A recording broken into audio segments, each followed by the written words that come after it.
I grew up with a full pokedex and all 8 badges. I had every jiggy, every orb and gem, every chance I had I was running for the finish line, then immediately changing direction to see the side quest before stepping over. I was always checking behind me before the level even began. I actually got sad when I realized the game didn't have an option to 100% it, but something has happened to me and maybe even the games over the years. Before, you had rewards for 100%ing a game, meaningful ones too. Spyro awarded you with bonus content, extra moves, and more. Nowadays, it seems like companies just expect you to be satisfied with the achievement in and of itself. That's not enough for me. The relentless rat race, trying to run for the cheese that doesn't exist, and I already have to deal with it in real life, and maybe that's the problem. I've turned into an adult that doesn't want to endlessly run on the same old wheel anymore. I'm sick of 100%ing games. The earliest memories I have of being a completionist go back to my grandma. I often spent a lot of time with her, and as a fun treat, we would play games on the PS2 together. One of them being Crash Bandicoot. She would often tease me and reinforce in me the completionist mindset. You have to get them all, she said, referring to the crystals. Get them all up!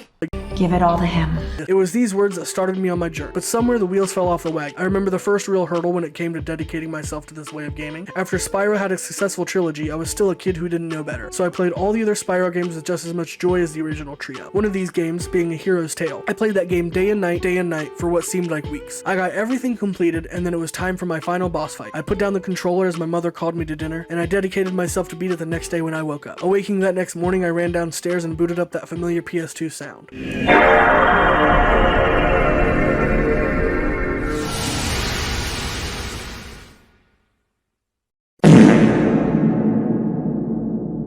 And I rushed the buttons as fast as possible, and nothing happened. It took a second to hit. I began pressing X again, slowly this time. Somehow, during my scramble to get in as fast as possible, I had completely wiped all of my data. No saves, no backups, nothing left. I was devastated. No.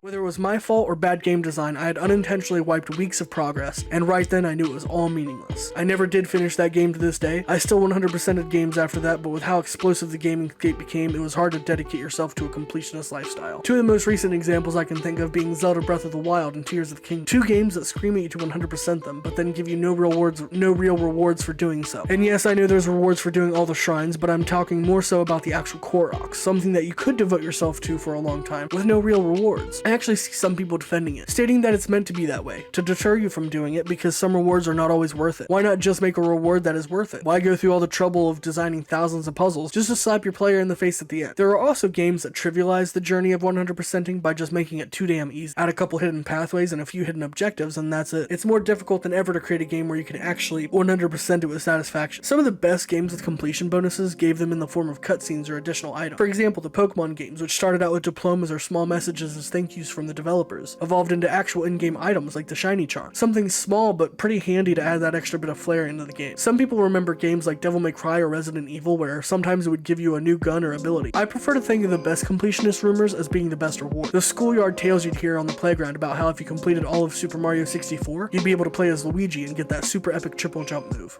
Barring the fake rumors and the insignificant ones, I still think the best reward was in the series of Spyro games, the trilogy. Specifically Spyro 2, Ripto's Rage. I thought it was so cool that they actually gave you a beach vacation with these special little mini games. Even though it doesn't take long to complete them, it was a special thank you from the developers for pouring your time into the game. And as an added bonus, they gave you the fireball move like a little cherry on top. I will always treasure the games that I have spent a lifetime completing, but it's not as necessary or rewarding anymore. Half the time a game doesn't even come with any real progression and instead comes with skins and battle passes, so there's not much point to adding completionist goals anymore. It's seemingly more like an echo nowadays, and while some games still carry on the ritual, I think it's important to walk the line. You must walk the line between heaven and hell. Between what is rewarding and what is not. Give your players that spark of joy from the extra item, power, or cutscene, and don't waste their time for playing your game. One that they love. As always, thank you and everyone for watching, and if you like this video, make sure to 100% that subscribe button. Have a wonderful day, everyone.